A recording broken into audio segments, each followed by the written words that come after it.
during these times. I want to start by thanking His Excellency, President Lourenço of the Republic of Angola, and his distinguished team for joining us today.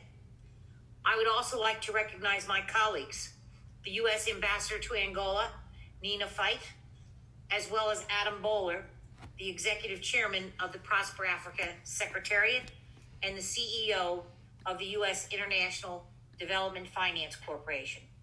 And I would, of course, like to thank all the members of the President's Advisory Council on Doing Business in Africa, or PAC-DBIA, as we call it, for convening here today and for your keen interest in the U.S.-Angola relationship. I want to briefly acknowledge two PAC-DBIA members that you will hear from today, Pfizer and UPS. Earlier this week, these two companies delivered the very first COVID-19 vaccines to Americans as part of the Operation Warp Speed. I thank them for their close work with the administration to combat this global pandemic, and additionally to their joint efforts on strengthening the U.S. and Africa ties. The United States government is deeply committed to growing the trade and investment ties between the United States, Angola, and the entire African continent. President Trump reaffirmed this commitment in December of 2018 when he designated strengthening commercial ties between the U.S. and Africa a very first pillar in his African strategy. 6 months after that strategy was released, I had the privilege to travel to Mozambique to announce the Trump administration's Prosper Africa initiative, which formalized the whole of government approach to increasing bilateral trade ties. The PAC-DBIA represents American companies from a broad array of industries with vast experience doing business throughout Africa. The active participation from the private sector, which we consider our nation's greatest asset, and the unique value proposition that businesses represent are central as we move forward in strengthening our relationship and our shared prosperity. In July, the Council recommended that we hold a series of virtual meetings with African leaders, which led to this very meeting we are participating in today. I had the privilege of joining Secretary Ross, Ambassador Fight, for a very constructive meeting with President Lourenço just before this roundtable. I very much appreciated the frank discussion and the shared desire to see continued improvements of the business climate in Angola, diversification of the economy, and ultimately more U.S. trade and investment. I look forward to continuing that conversation now with the private sector leaders of the PAC-DBIA. But before that, I would like to invite Adam Bowler to share some of his opening thoughts. Adam? Deputy Secretary Kelley, I hate to be the lesser Adam Bowler here. Adam was very unexpectedly called in an urgent way to the White House, and I won't attempt to fill his shoes. To simply say thank you, to welcome Mr. President and the PAC-DBIA members here. And you really said it best, Deputy Secretary Kelley, as many of you know, Prosper Africa, we're deeply committed to increasing two-way trade and investment with the United States and Africa and Angola. We're currently supporting several active investment opportunities in Angola. Just for example, the State Department is supporting an American company's bid to build a $3.7 billion refinery in northern Angola that would increase oil production by 10,000 barrels per day. So I look forward to the dialogue. I thank all of you for bringing this conversation together and for what we'll do in the weeks and months ahead, ultimately through Prosper Africa, as well as Adam's agency, the Development Finance Corporation, the initiative's other 16 participating agencies. We are committed to supporting a healthy business climate in Angola that will attract increased two-way trade and investment opportunities between our two countries. Thank you. Torry, thank you very much for that very, very kind interpretation from Adam as he was unable to join us. And what I'd really like to do now is to have the distinct honor of welcoming His Excellency President Lourenço of the Republic of Angola, to share with us his economic priorities and the potential opportunities for U.S. private sector in Angola. And after that, I would hand it over to the PAC DBIA co-chairs, Farid Fezoua and Vice Chair Susan Silbermann, who will moderate the open dialogue with the PAC DBIA members. Mr. President, the floor is yours, and thank you.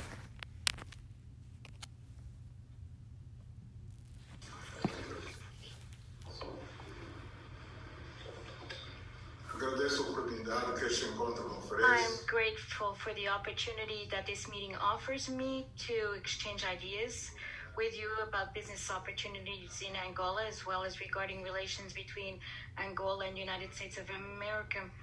My government has been taking measures to attract more business and investment from the U.S. and has emphasized different aspects, and we hope that there will be important investments to support our economy and develop Angola. The histories of Angola and America have been interconnected since the first African slaves arrived in North America, more specifically in Jamestown, Virginia, coming from Angola. Today, we live in a decidedly different moment in the shared history between Angola and the United States of America, and we are aware that we have an important role in the context of African nations aimed at contributing to the growth of the global economy, while taking into account the fact that our two countries have to face the limitations that result from the COVID-19 pandemic that has affected the whole world. We believe that we can chart a common pathway to build a solid partnership with America. We've been making a huge effort in Angola to transform our economy with a view to encouraging private investment and free enterprise, at the same time reinforcing our commitment towards democracy, transparency, fight against corruption, and human rights promotion. The implementation of these reforms has not been easy, but they are necessary and vital for the future of the Angolan people. As we carry them out, we are establishing strategic partnerships with various nations of the world with growing interest from the United States of America. I therefore am pleased to note that there is an increasingly dynamic exchange between our countries, ranging from the fields of finance, energy, higher education, agriculture, sports. That is, I must recognize that the current level of relations between our two countries has proved to be exemplary with regard to the way in which the United States of America has been working to help Angola overcome many of its problems. I would like to highlight in this film the assistance of U.S. has rendered to Angola as the first individual donor of landmine detection and removal equipment deployed in the national territory with the year 2025 as horizon. I would also like to mention the important collaboration that we have received from the U.S. Center for Disease Control, CDC, which has provided us with technical assistance in combating HIV/AIDS, malaria, and COVID-19.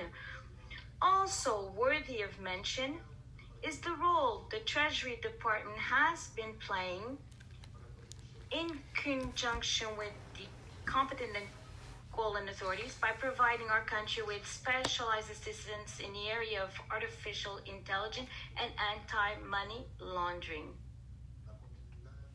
In the continuation of these actions, I wish to emphasize the fact that the Angolan Central Bank in cooperation with the IMF, the International Monetary Fund, the US Federal Reserve, and the US Treasury Department, has been dedicating a considerable effort in order to ensuring a positive assessment by the Financial Action Task Force in 2021.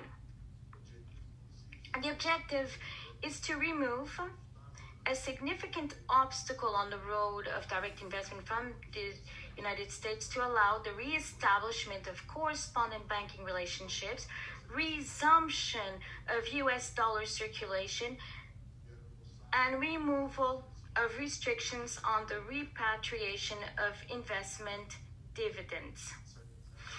I must tell you that a process of profound changes has been taking place in Angola vis-a-vis the reality that the country has experienced in the last 4 decades. Today, there's a new vision in the country and other priorities in terms of development, among which I would highlight the sector of agriculture, technology and higher education, transportation and infrastructure, health, pharmaceutical industry, banking and insurance, and many more that may be of interest to you.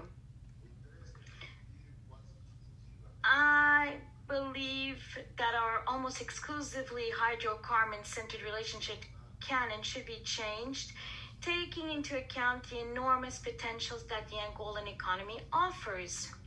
I would like to emphasize the convergence of views between the government of Angola and the future US administration regarding the anti-corruption issue, considered by the president-elect a national security issue.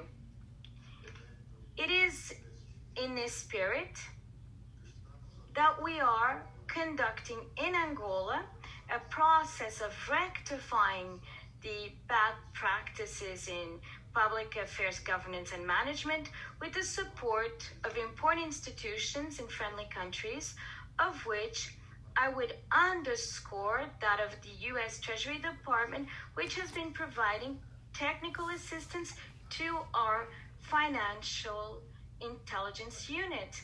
In order to make this fight more consistent, we have adjusted our criminal code to international standards, which is expected to enter into force in the first quarter of 2021. And in this context, I must also announce that our anti-money laundering law is already in force. We have taken a set of measures to bring Angola in line with globally established good practices. And in this context, I would like to highlight a step taken by the Angolan executive earlier this year towards joining the Extractive Industries Transparency Initiative. And within this scope, the attention that we've been paying to the issues of the environment is also part of this same framework by defining policies that allow us to set the pace with the main concerns in this matter as identified worldwide. For this reason, among other initiatives, I am pleased to mention a solar energy project which is being implemented in partnership with the US company named Sun Africa. This is a good example of what it is possible for American companies to do in Angola, where there is no constraint on conducting successful businesses by US companies with the support of financial institutions, as is the case with the US Exim Bank. I know that Pfizer is present in the group of companies that make up this council, whose representative will serve as the moderator of our dialogue, and therefore I would like to seize this occasion to express my appreciation for the good results that have been achieved in producing a vaccine, which, together with others, might represent a crucial advancement in the fight against COVID-19. I want to emphasize that the effort to boost our economy is based on a model that attaches great importance to the private sector. In order to achieve this goal and to make our purposes clearly visible, we have decided to launch an ambitious privatization plan involving around 200 public companies, among which I would single out Sonangol, Indiema, and TAG, just to mention some of them.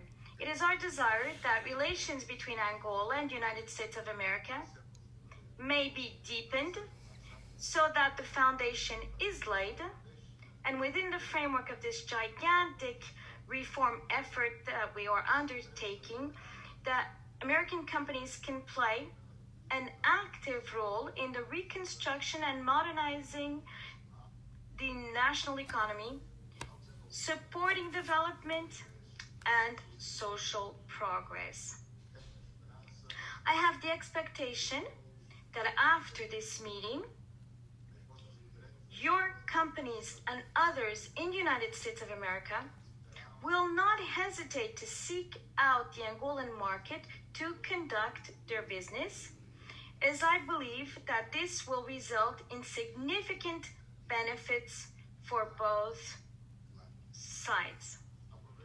I would like to take this opportunity to invite the members of the board of the Advisory Council of the American President to pay a visit to Angola, where they will be able to see on the ground the potentials of the country and its openness to the U.S. direct investment. I thank you in advance for the opportunity afforded to me to engage with such eminent figures in American politics and businesses. Thank you for your attention.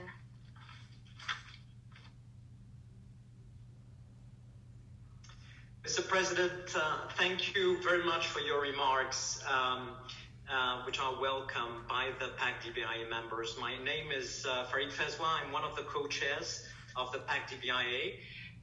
Actually, at the beginning of this year, this council strongly recommended that to our president that we have some sort of engagement with African heads of state this year. Obviously and unfortunately, the pandemic hindered those plans, but we're very happy and honored to be meeting with you here today. We understand that not all questions may be able to be answered today, and we look forward to following up with the Angolan embassy as needed. To Karen Dunn Kelley, Deputy Secretary, you have had a sustained commitment. I have witnessed that firsthand over the last 18 months, particularly to this council. And it works. And as co-chair, I really wanted to thank you for that support. Torry, representing Adam today, your work with Prosper Africa and DFC specifically is critical to U.S. business in Africa.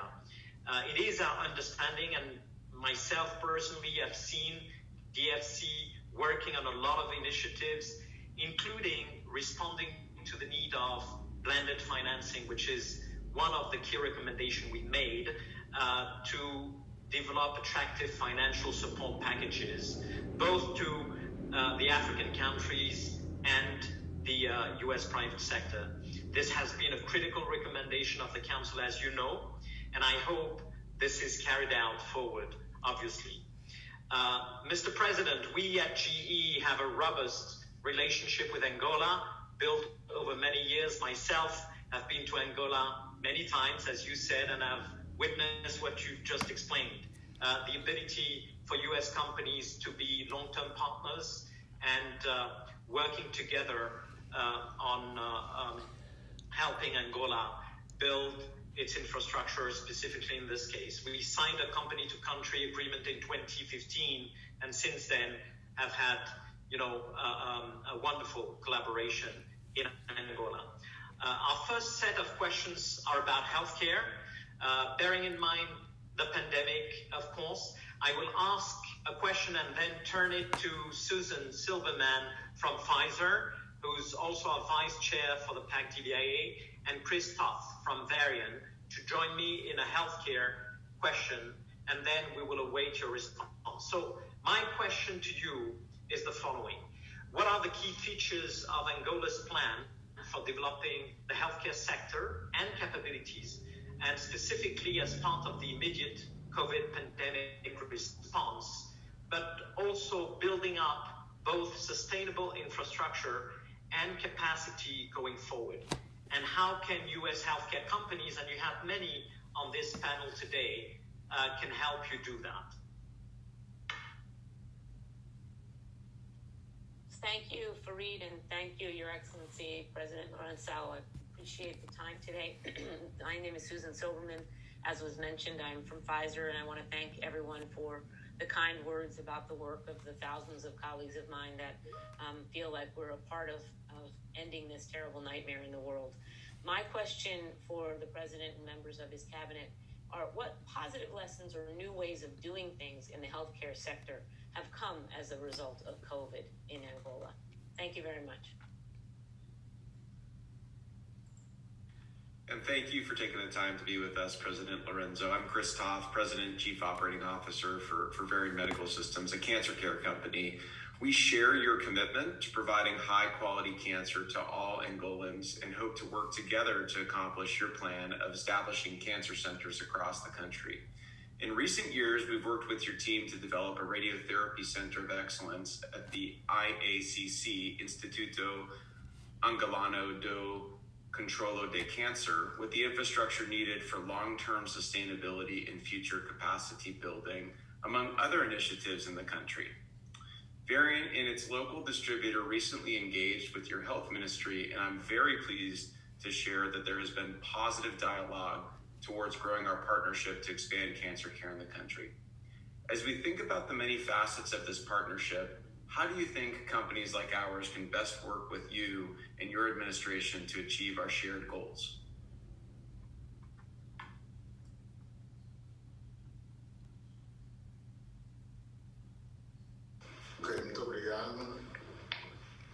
Thank you.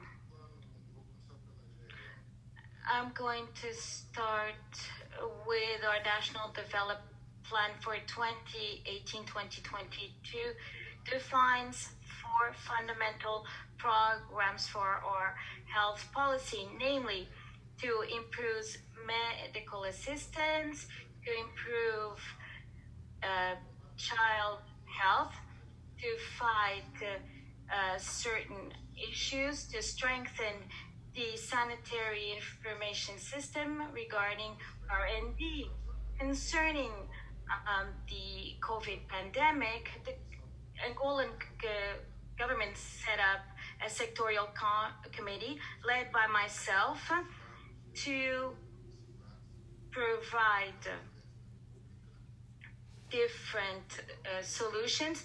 We prepared a national contingency plan based on which we can emphasize the following actions. During that period, almost 10 months, 5 makeshift hospitals, still 5 are to be built,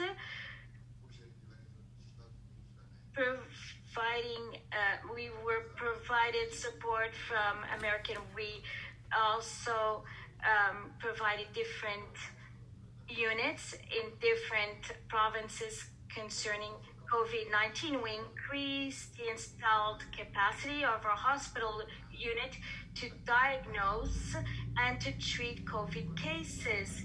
We strengthened the laboratory capacity to confirm COVID cases by acquiring 5 molecular biology laboratories, serology. We've increased daily testing to 18,000. We've increased the number of beds in more than 5,000 to rehabilitate different health infrastructures. We created different units as well as isolation units in a special economic zone in 1 and 2 and all other provinces as a response to improve healthcare. Now, concerning the silo concerning the assistance the American companies can provide, it's important to refer that we have had old relations with GE in Angola. There's quite a lot of equipment for the health sector with American brands, emphasizing what we have. And regarding what was said at this video conference, I like to emphasize GE and Varian, among others. The health sector in Angola needs American companies specialized in all areas. And so with GE, we want to strengthen our trade relations, for instance, equipment for immunologies. And also we want GE to promote and support investment in primary health care and based on projects which have been carried out in other African countries, such as the case as Ghana and others. The Angolan government would like to congratulate the Pfizer team that has made possible to formulate an effective vaccine against COVID-19. It's a very important conquest for all, and especially for our world economy, and also for safeguarding human life. And again, we are interested and open to carry out our relations with Pfizer and to receive medicine in Angola. The financing proposal, and this regards Varian Medical Systems, we can say that these financing proposals have been assessed by the Ministry of Finance, privileging the financing with concessional conditions, and that is with low interest rates during long maturity periods. Varian Medical Systems is already a partner of our health sector in Angola, and we've been developing trade relations through our Angolan Oncological Institute. We want to develop more initiatives regarding the early diagnosis and this related to cancers. We would be very interested in receiving your proposals so that we can better the diagnosis of cancer care in Angola. You can ask me other questions if you wish.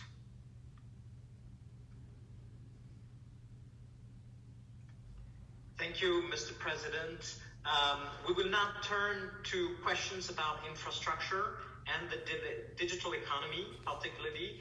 And I would like to turn to the following individuals to ask a question, namely Jim Dutton from Bechtel, Ruth Dowling from American Tower, Takrim El-Tahami from IBM, and Mark Elliott from Mastercard. So please, the floor is yours. Jim? Thanks, Farid. Mr. President, thank you very much indeed for this great opportunity of this meeting. My question concerns infrastructure procurement and delivery models. Particularly, I think, the financing of big infrastructure development, especially post-pandemic, which, as you have pointed out, and of course we all know, means that financing is going to be much more constrained. Thank you. Your Excellency, thank you for taking the time to be with us today. It's a privilege to hear from you. We commend the government of Angola's efforts to liberalize the country's telecom sector to help diversify the economy and boost private sector investment. Given the critical role of technology and mobile broadband, especially during the current pandemic, what steps is the government taking to improve the mobile penetration rate and reduce the urban-rural digital divide in the country? Obrigado. And I guess I'm going to be next before Mark. This is Aida Diarra. Your Excellency, President Lourenço, members of the government, thank you for the opportunity for the dialogue today. I lead Visa's operations in Sub-Saharan Africa. And at Visa, we work with banks, fintechs, and mobile network operators to grow the usage of digital payments with the objective to expand financial inclusion. What we've seen is that the most digitally enabled economies have been more resilient in this crisis and will recover faster. We also believe that enabling policy environment to build inclusive and digital economies is key. So what is Angola's priority regarding technology and digital economy? And what opportunity does the company have to engage with the government and share best practices that we can see globally? Thank you very much. Mr. President, this is Takrim El-Tuhami from IBM. And my question is related to the 5G networks, the 5G mobile networks. So as nations across the globe are looking to build out their 5G networks in a manner that encourages open architectures and a diverse pool of suppliers that can fairly compete to develop the most innovative and secure products and offerings for businesses and individuals. Can you please comment on Angola's 5G plan?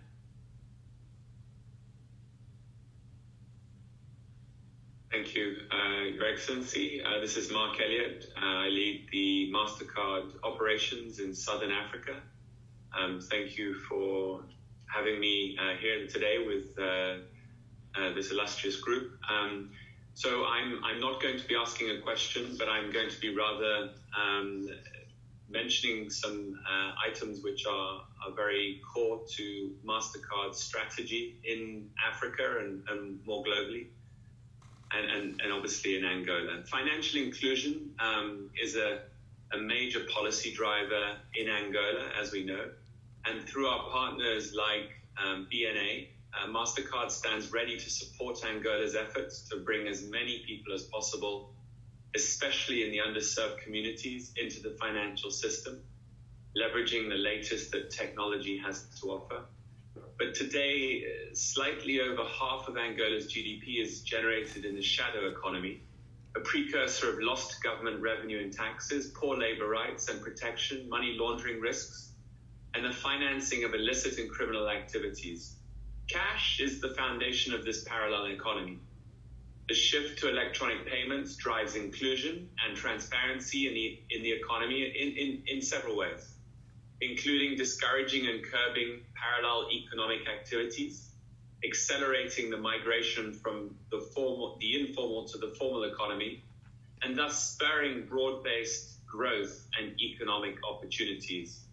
Reducing the cost of cash, i.e. printing, replacing, storing, protecting, transporting of cash, accounts up to 1.5% to 2% of GDP.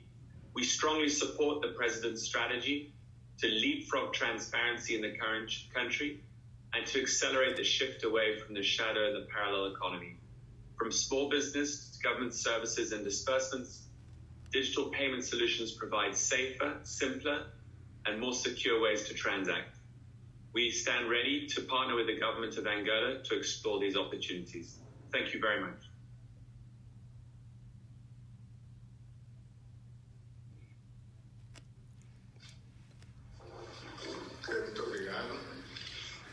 Thank you for your questions. Now,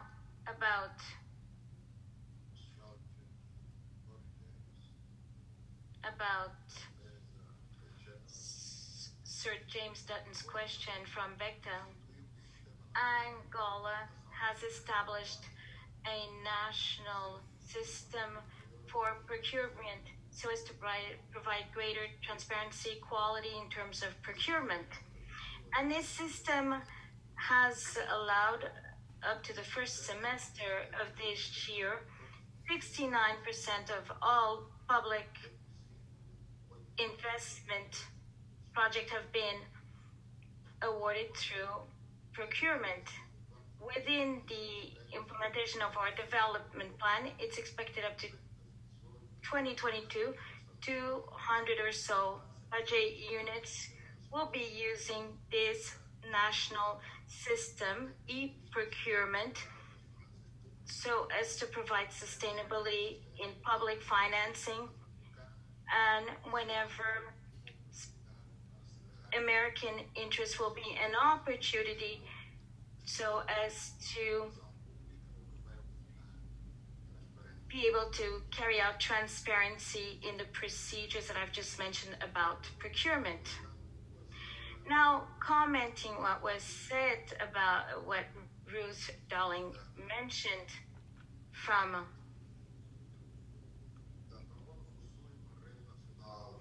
so Angola has a national grid optic fiber with a connection of 3 underground cable, coax. So we have underground cables that is connected to Brazil and also to Miami in the United States of America, operated by Angola Telecom.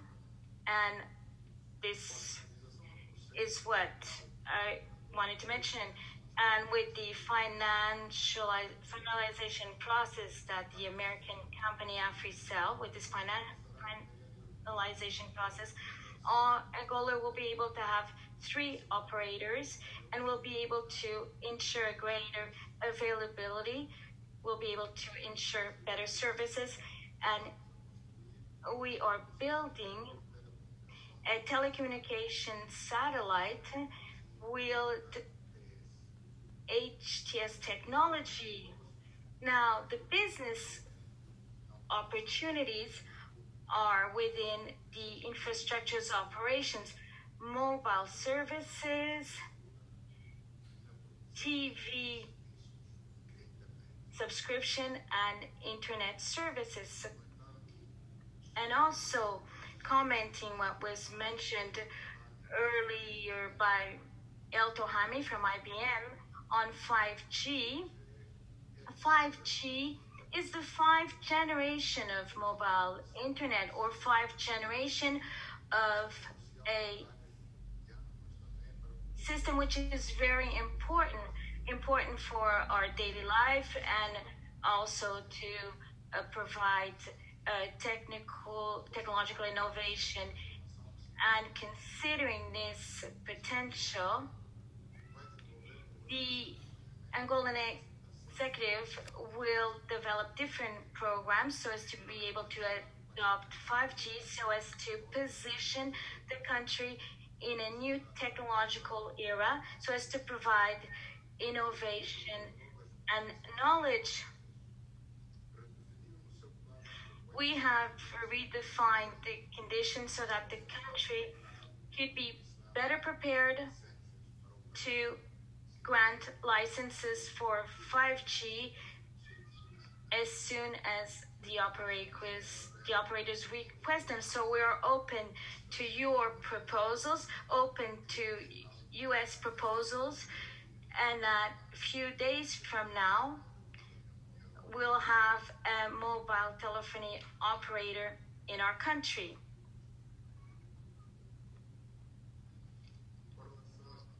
Now, on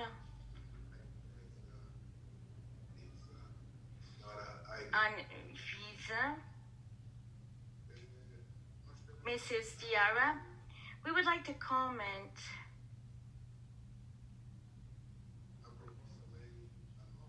we have approved a new law on payment system We have incorporated new payment instruments, and we're working on creating an innovation laboratory system for payment. We want to create standards for mobile payments, harmonized. So SANDEC, again, is important. We're working on payments and should be available in 2021. And certification regarding mobile payments. We're also working on granting 2 licenses for the provision of services, for the provision of mobile services.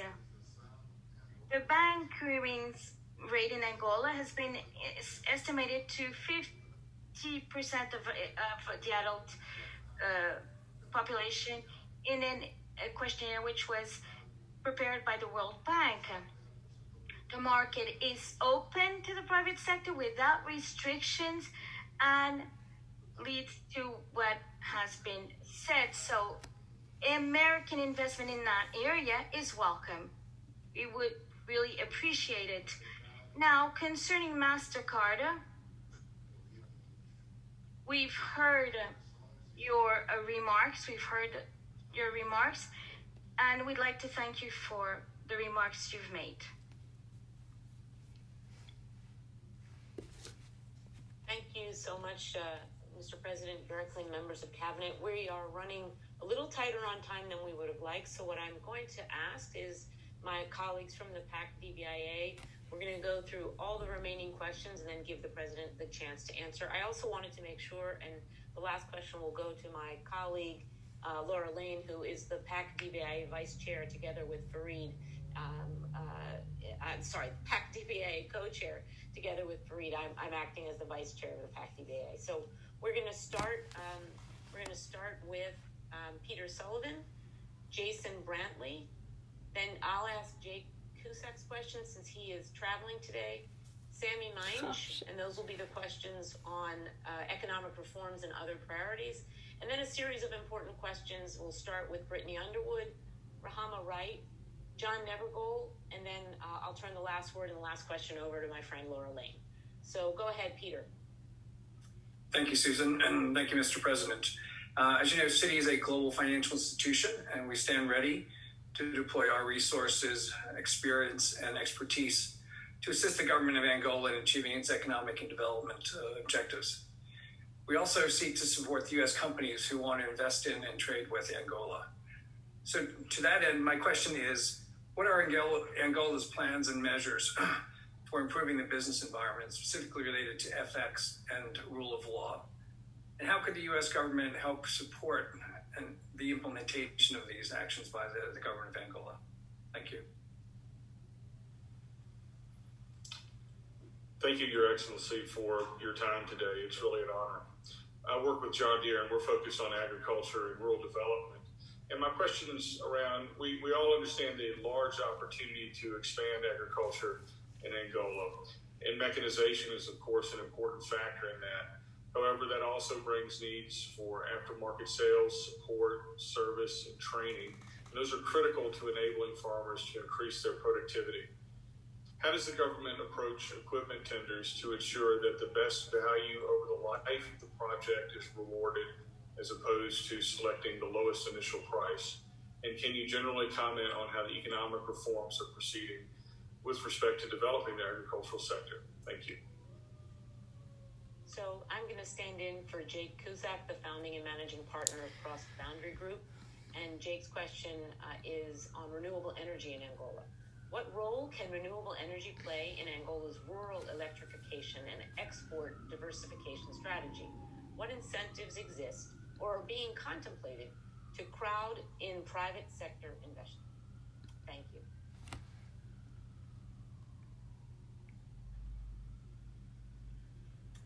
Sami? Yep. Hi. Your Excellency, thank you very much for your time and transparency in engaging business today, and as well as your leadership supporting the African Continental Free Trade Agreement. So please also note that Dow Chemical has a strong engagement sourcing many downstream customers and domestic manufacturers in Angola, especially in coatings, packaging, and construction space.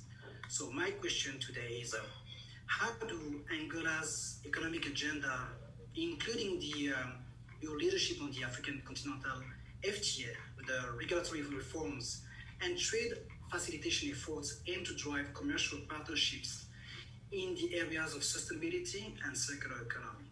Thank you. Obrigado.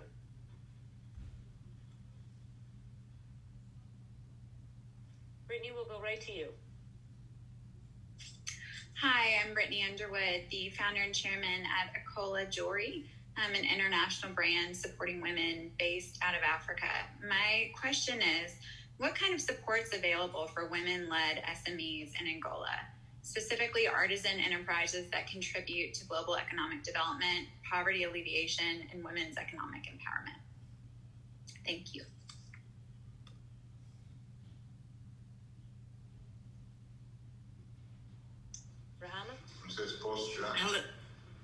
Hello, Mr. President. My name is Rahama. May I? President Lourenço is asking if he should answer right now. Oh. Or... We were gonna try and have all the questions asked so that we had time to get through them all.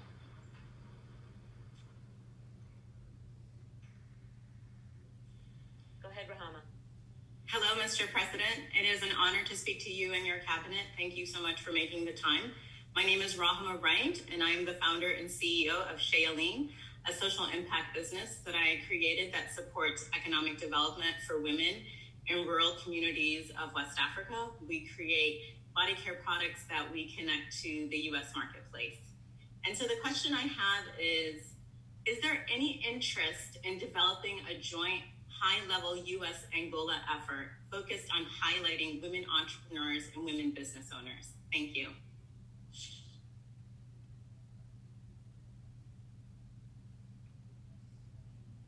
It's my question. Hi, Excellency. This is John Neverville with ABD Group, and my question is in regards to procurement and investment opportunities for U.S. firms.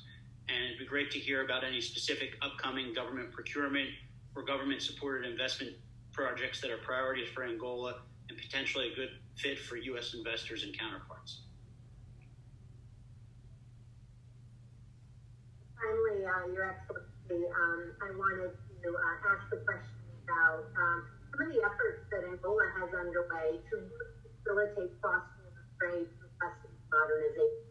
Because we've seen in this fight of the pandemic the importance of reinforcing economic recovery, supporting small-sized businesses, especially the young, but also facilitating the movement of critical healthcare supplies. Customs modernization plays such a key role in that effort. It would be great to hear what Angola is doing to really modernize its processes, facilitate trade, economic recovery, and the fight against the virus. Obrigado. Your Excellency, your turn to answer as many as we can in the time we have remaining with you. Thank you so much. Obrigado.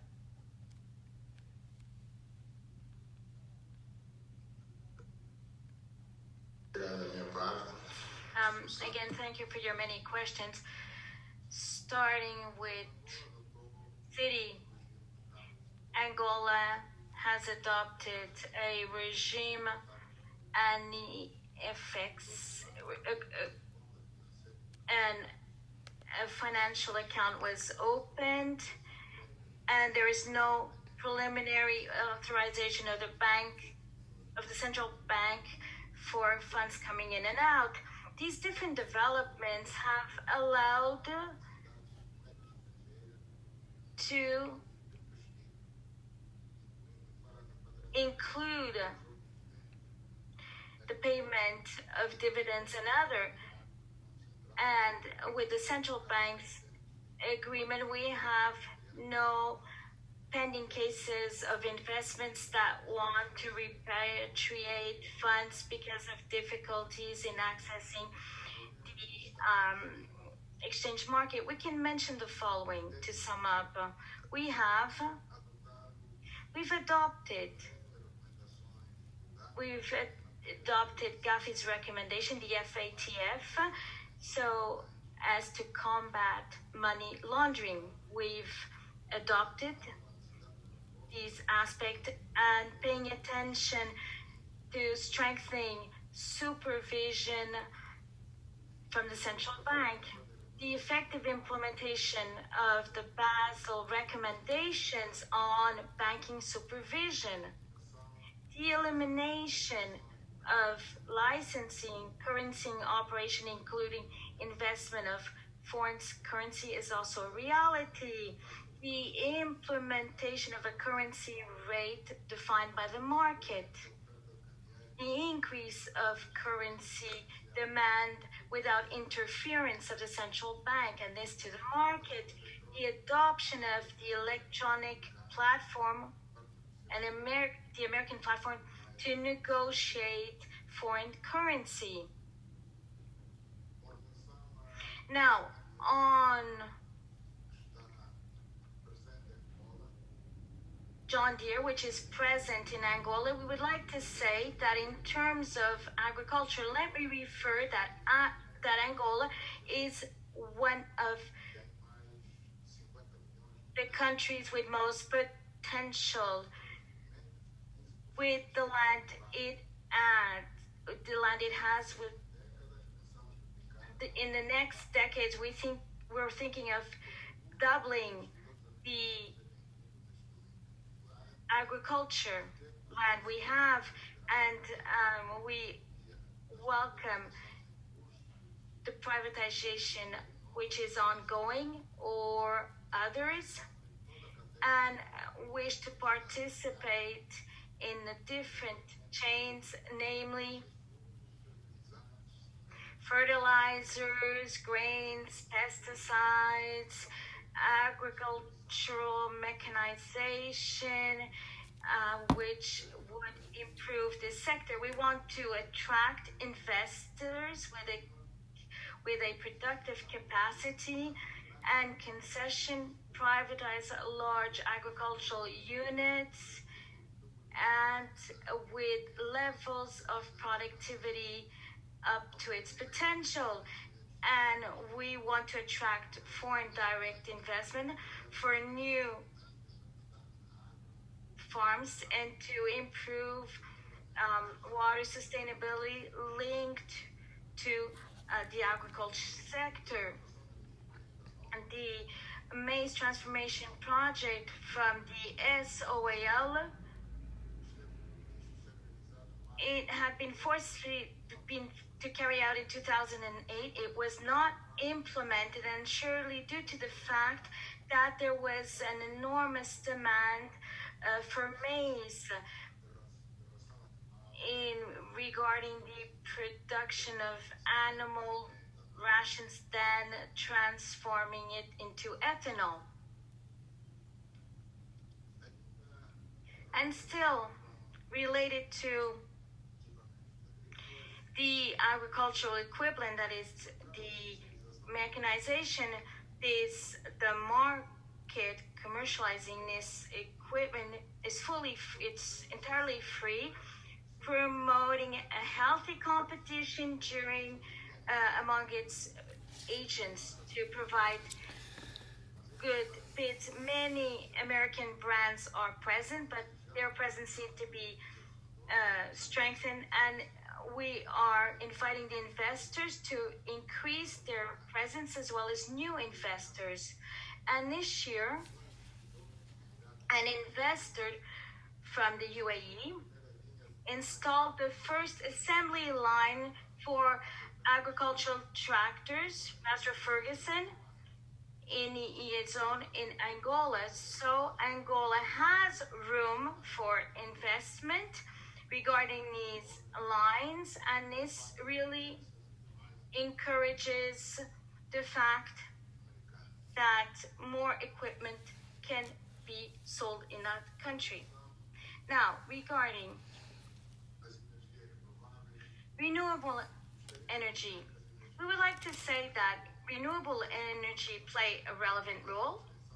Given the geographic extension of our country, with renewable resources, which are very important, namely solar energy, wind farms, biomass, hydropower, because they can be implemented in a decentralized manner, facilitating the supply of electric power in areas with low density population, and being possible to install in a phased way the implementation of these renewable technologies.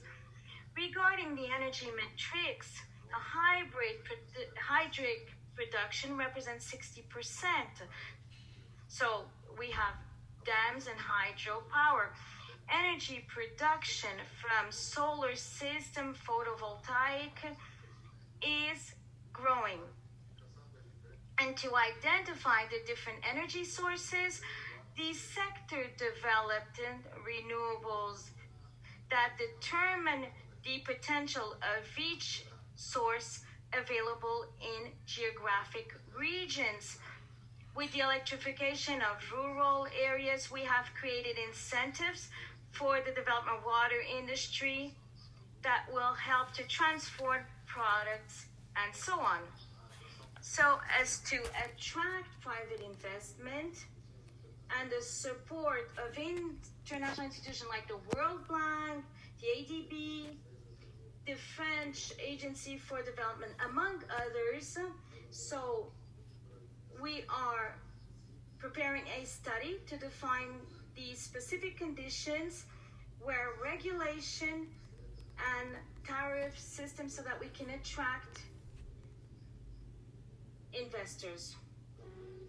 And maybe at that stage, maybe to specify the fact that concerning renewables, to specify that we're speaking about, and I think I'm going to repeat this again, that investment, which is being implemented by an African company, as I mentioned earlier, Sun Africa, of large-scale production, solar energy for Angola and south of Angola.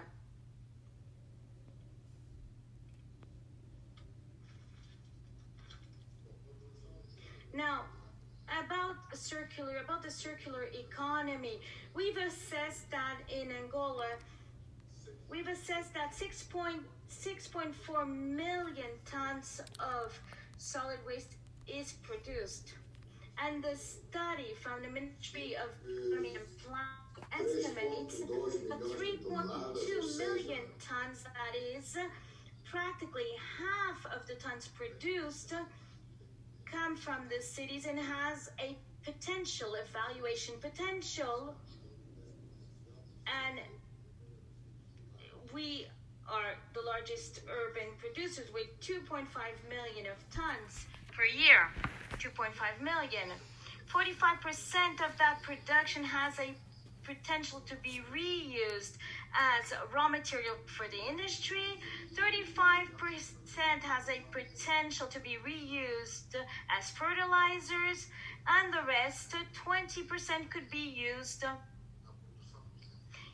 for energy production. So we're speaking of about 30,000 watts generated by an incinerator, and a biogas station also generating 10,000 watts per year. The total of this revaluation is assessed to be $550 million US dollars. We're speaking about quite a big amount. It's the same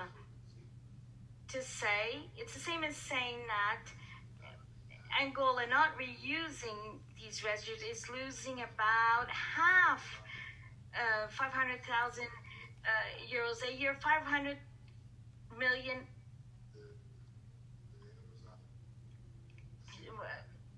euros a year.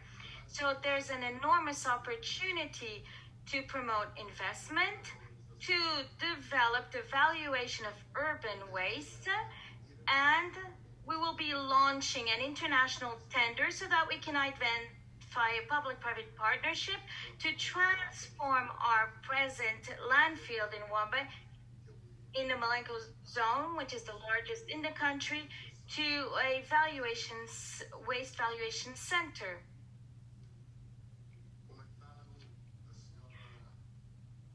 About what Miss Brittany Underwood mentioned from Angola, we'd like to say that Angola has public policies that facilitate the access of women in the market. However, there's a need for credit lines to finance businesses for women, in spite of the fact that they represent 53% of the population in Angola. Most of the women are in the informal market and they're not eligible to this credit because of that reason, because they're in the informal economy. So we want to invest in women cooperatives. We want to strengthen action regarding citizenship, so that this can help women. And a campaign is ongoing. There's a campaign to issue identity cards so as to facilitate this process and to formalize also an important business for women revenue, so that they can see that they're protected in the market and from the government side in relation to tax benefits. Also, we are building infrastructures, we're building classrooms, daycare centers for women at work, those women with children that, I don't know if you know that there are women that there are women selling, they have a basket on their heads and they're selling their products, and they're walking around in the cities with their children. And so the transforming industry as well, processing industry, residues, and so on. These are also very important. These are going to be important investments on our side. In Angola, there are women from different layers organized in cooperatives and associations.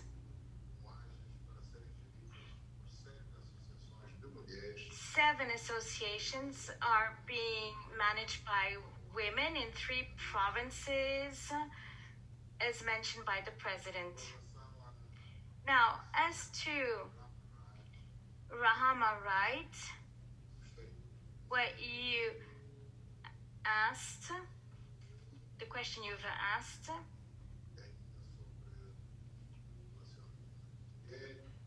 related to women, our response is positive. We can create a platform for dialogue that would strengthen actions that would enhance empowerment, women empowerment, through the promotion of activities, producing income, producing wealth, so jobs, namely technological support to women, so as to prepare their business plans, so as to know how to manage company, capacity building, improving their capacity building, production, diversification of products, and so on. These are many actions. Again, enabling cooperatives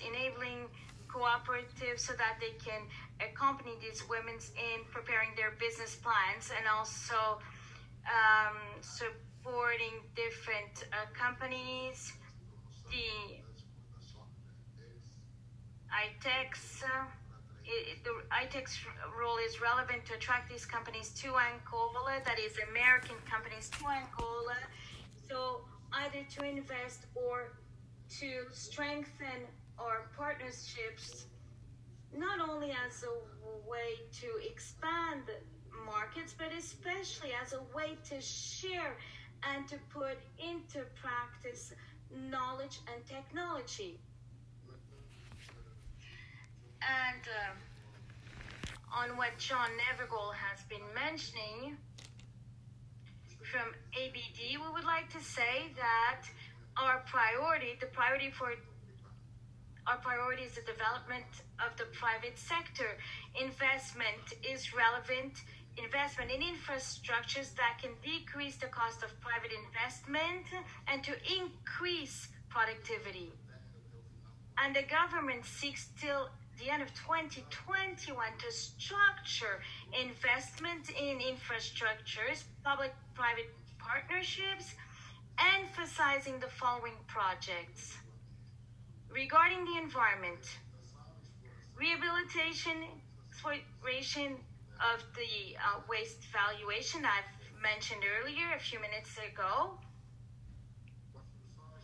to build development touristic pools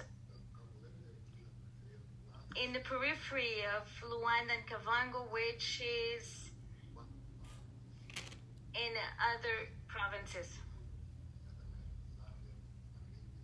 and close to Zambia, neighboring countries, Namibia, Zambia, and other places, to restructure, to equip the centers, the many centers that we have in terms of energy and water.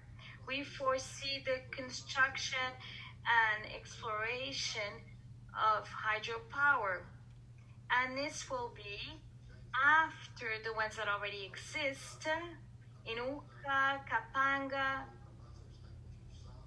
Kabasa, that's being built, and this is when it's going to be one of the largest, same category as was mentioned, located in the south of Angola, and will be binational investment that is between Angola and Namibia, with the intention of providing energy in the south of Angola, but also to produce energy to Namibia, our neighboring country. We foresee the construction of a combined plan, phase 2, combined cycle, which was already constructed. So now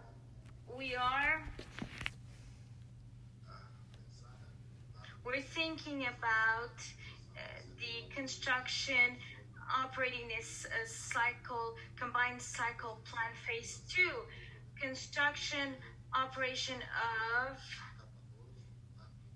K2 second stage. Chicago is it's hydropower, using hydropower, which is finds itself in Angola, and this is what we are going to do.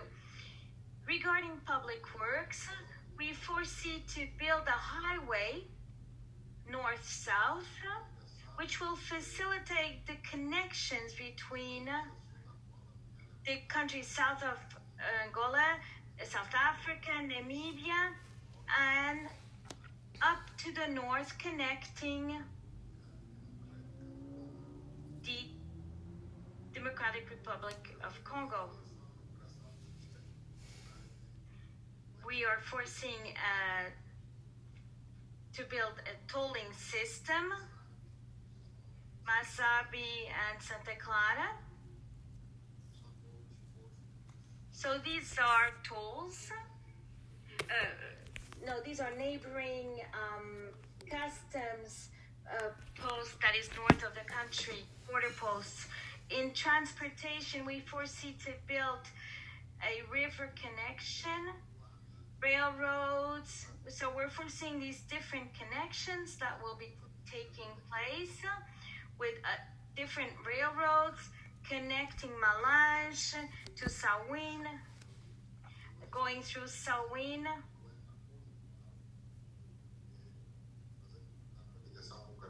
So again, providing a connection to the railroads, and this will allow us to have an important access to the neighboring country. The construction of different connections with Namibia, neighboring country, and so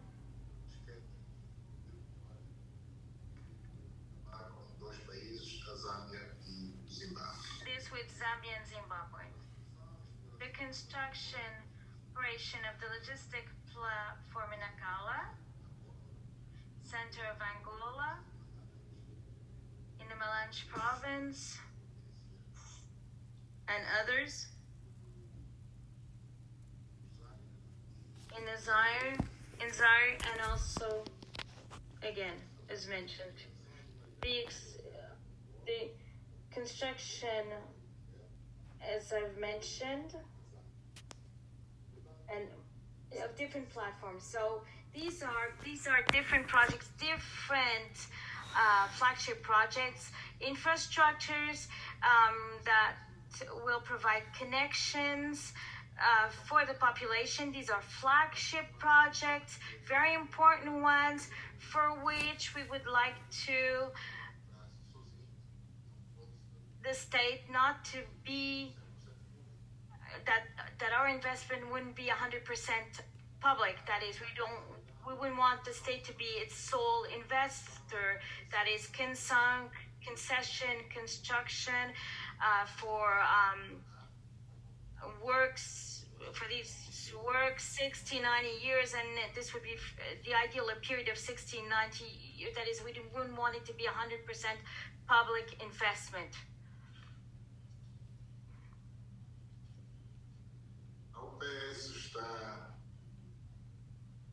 Já tem presença marcada em Angola.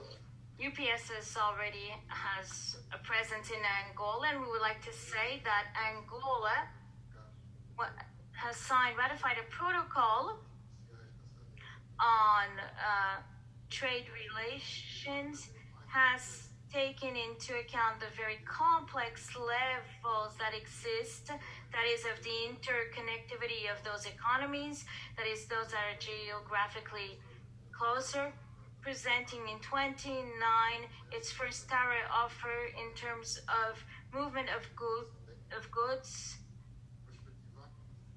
And we've put into perspective that these negotiation process is finalized still in the next months to come. Our entry in the free trade zone is the affirmation commitment the country has to comply with the 2063 agenda. It's to comply with it.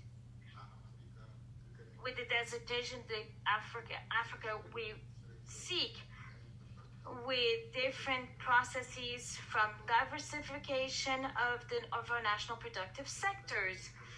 Now, regarding trade and services, Portugal is waiting for a technical assistance program in terms of capacity building, so as to guarantee impact in our economy. Several reforms are being carried out in the industry and trade sector, the updating of our customs tariff, the establishment of a committee to facilitate trade, the inclusion of the private sector,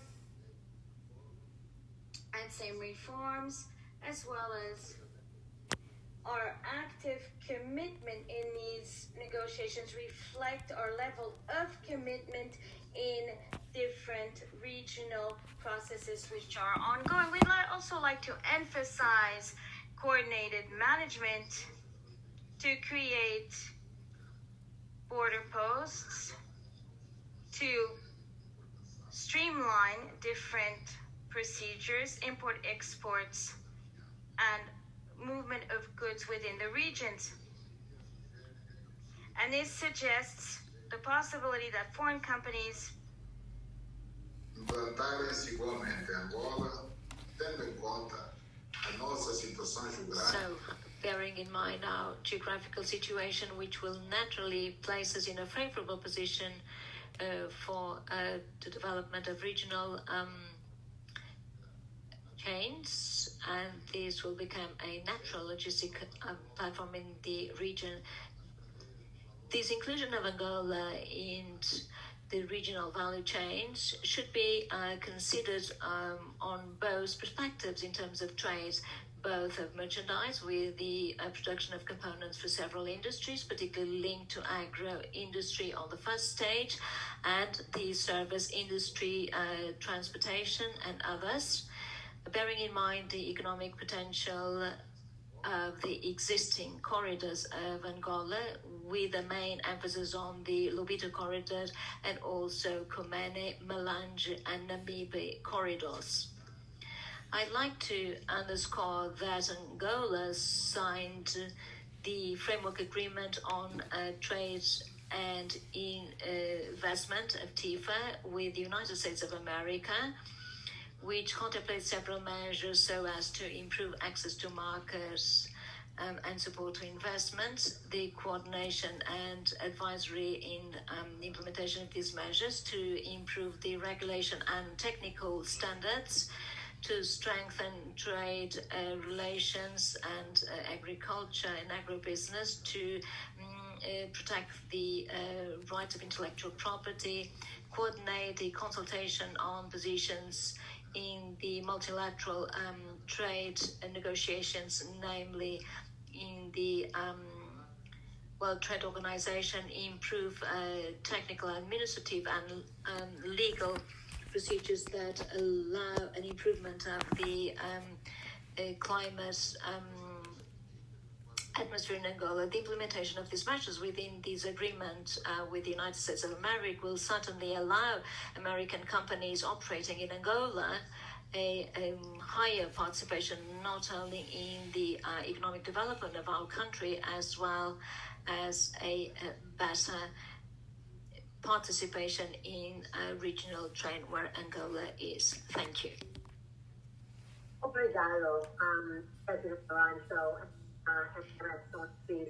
I have to tell you, I think all of the insights provided are going to be so tremendously helpful for American businesses and many DBIA members, expand our partnerships and growth in Angola. So thank you for taking the time today to provide so many detailed answers to our questions. I want to remind all of the DBIA members, if you have any other questions, definitely provide those directed to Ambassador Espirito Santo, given in case there were additional questions that you might have. Have this and pleasure remarks over to Ambassador Nicolai. And for those of you who don't know, I think she's one of the best ambassadors the Foreign Service has out there. Role that is well long and stable career in public service and a wide-ranging experience. And I know she represents American as well as Angola American bilateral relationship. So I can turn it over to you, Madam Ambassador. Well, thanks very much, Laura. And what some of you may or may not know is that Laura and I started out in the Foreign Service together. So this is sort of full circle at this point. That was 30 years ago. So I'm going to start off just a little bit in Portuguese. I'd like to thank Your Excellency President João Lourenço for having the initiative of suggesting this dialogue with PAC DBIA.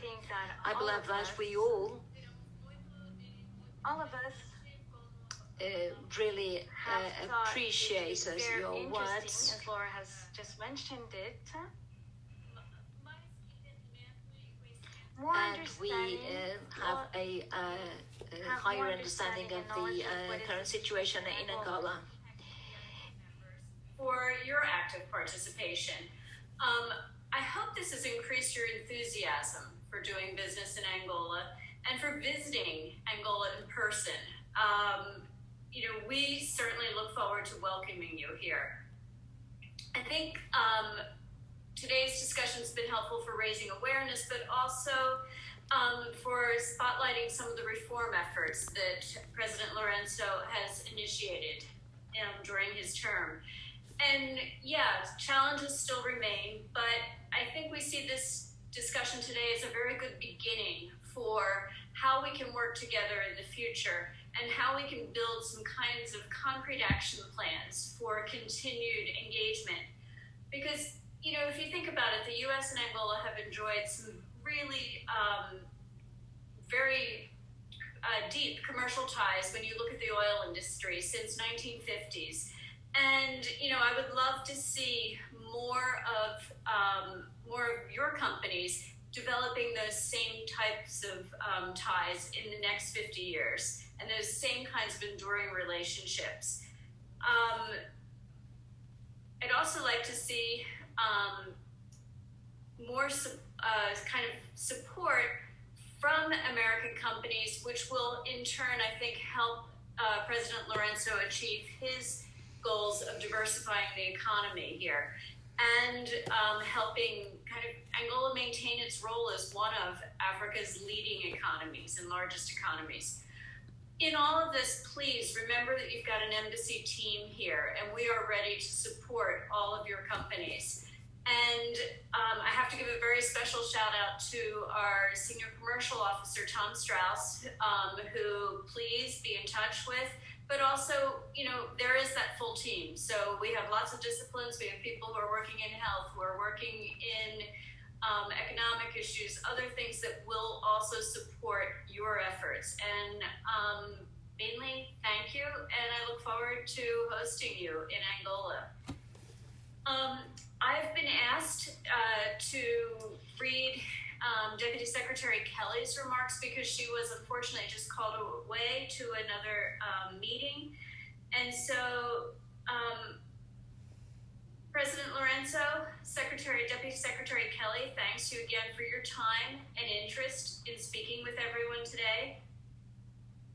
When we're seeking to build a relationship and clearly understand the concerns and goals on both sides, nothing helps more than a direct line of communication. That principle is at the heart of the U.S. government's collaboration with the PAC DBIA, and it was well demonstrated by the conversation that you and your team had today. Deputy Secretary Kelley and her team will be taking the matters discussed under careful consideration and will be looking forward to follow-up engagements. She has no doubt that the PAC DBIA will do the same as it carries out its mandate, advising our president on strengthening commercial relationships with Africa.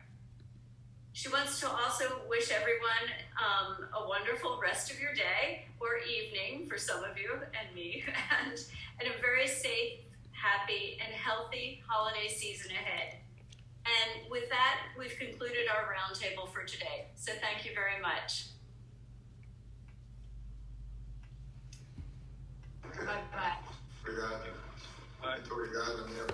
Thank you very much on my side. I'd like to thank everyone, and I hope that you've accepted my invitation to pay us a visit, Angola when you can. And also, I'd like to wish everyone a Merry Christmas. Merry Christmas to all. Although we do have the COVID, in a COVID context, and 2021 be much better than this one, which is about to be finished again. So I hope that 2020 went to you without COVID-free for everyone. Thank you very much and stay safe.